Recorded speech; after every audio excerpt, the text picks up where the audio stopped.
Hey guys, it's me Mike.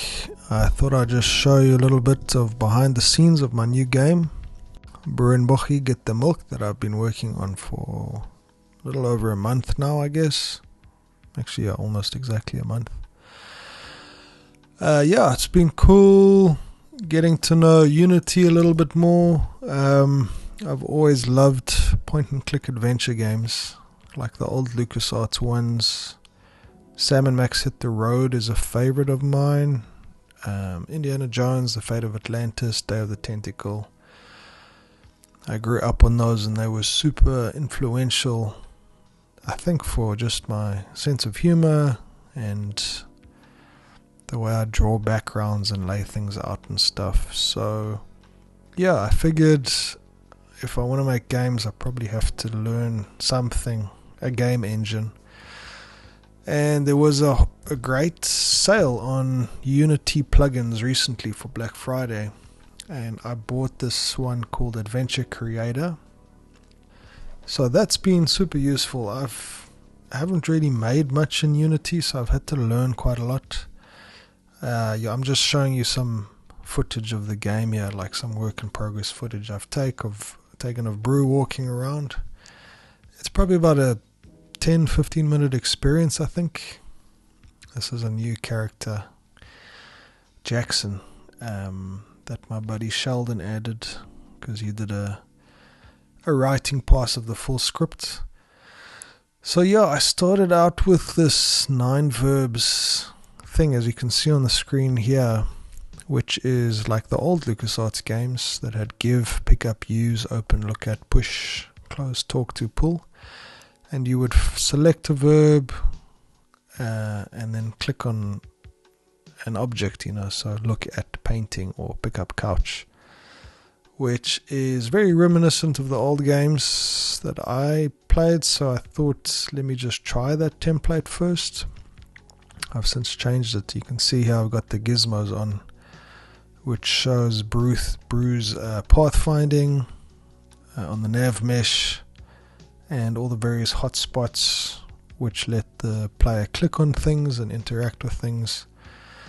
It's got the inventory at the top. I've had to learn a lot just how game objects work and just everything basically, which has been a really great learning experience. And this is how the Adventure Creator system works with visual scripting. So it's basically a flow chart of different actions. So the user says this dialogue, and then you teleport a hotspot off screen so the user can't click on it anymore, etc. And then you turn variables on and off, like the cutscene is finished.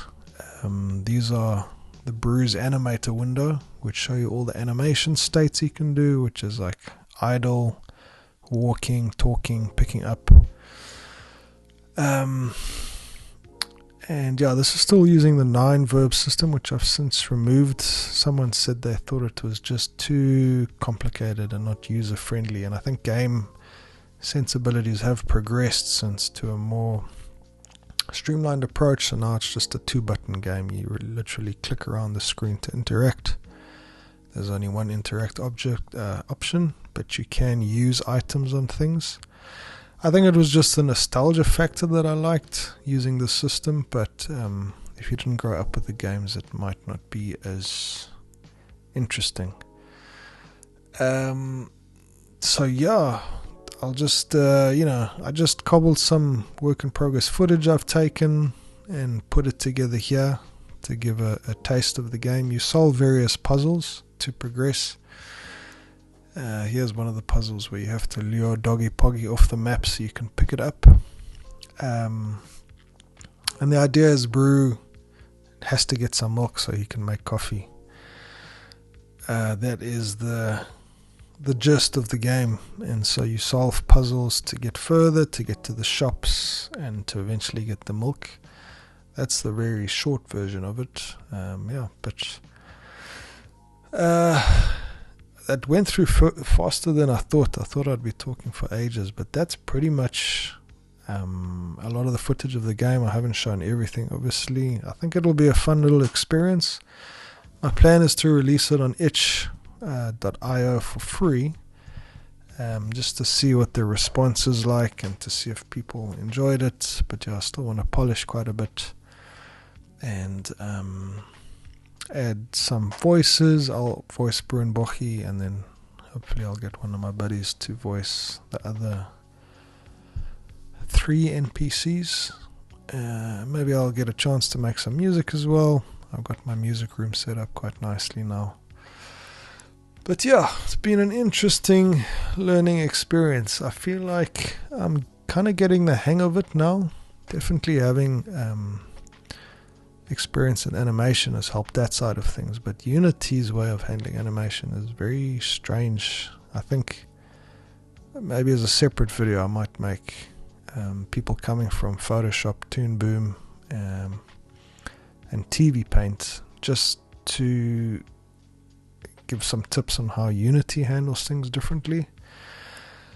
Which, to have an animation, like you bring in the sprite, but then you attach an animator component to it, and you make an animator controller, which has to be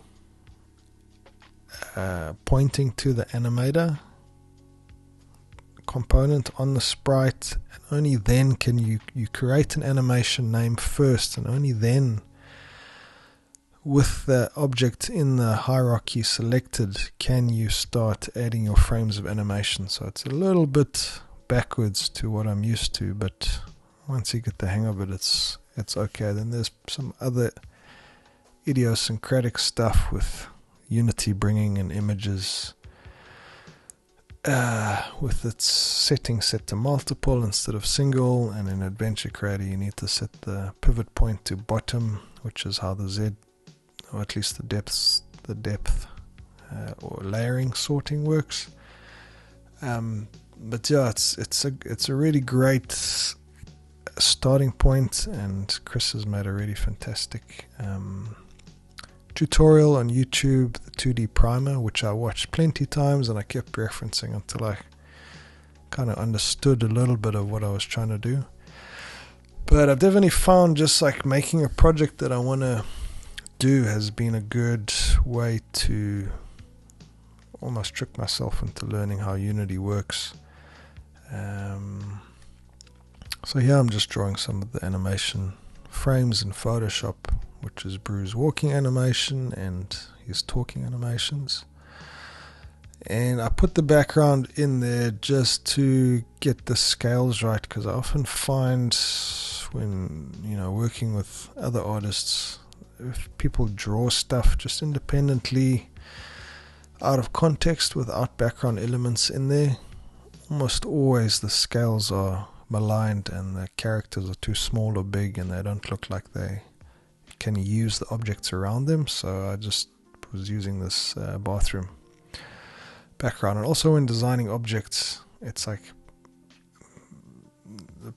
you got to design it for the proportions of that character. So it's always a good idea, I find, to keep some background elements in, or the character in the scene if you're designing furniture or environmental elements. But yeah, the game is, I had a playable version, and then I thought before releasing it, let me just like polish it up a bit, which involves just a few more frames of animation, some more custom animations for Bru, so when he picks something up, he sticks it in his pants. I must remember to include that. What else? Yeah, I'm really excited about this. It'll be like my first kind of properish indie game.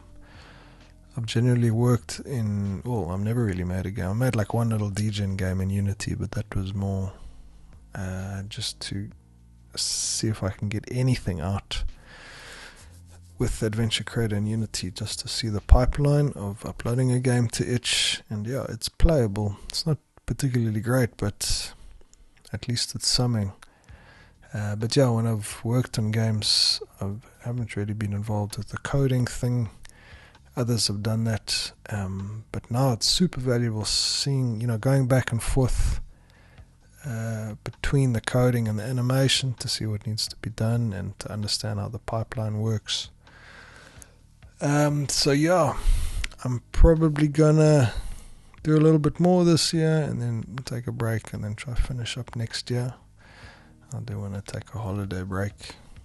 And I think for the rest of it, I'll just put some music on, and if you want to keep watching the drawing, you are more than welcome to. Have a good rest of the year.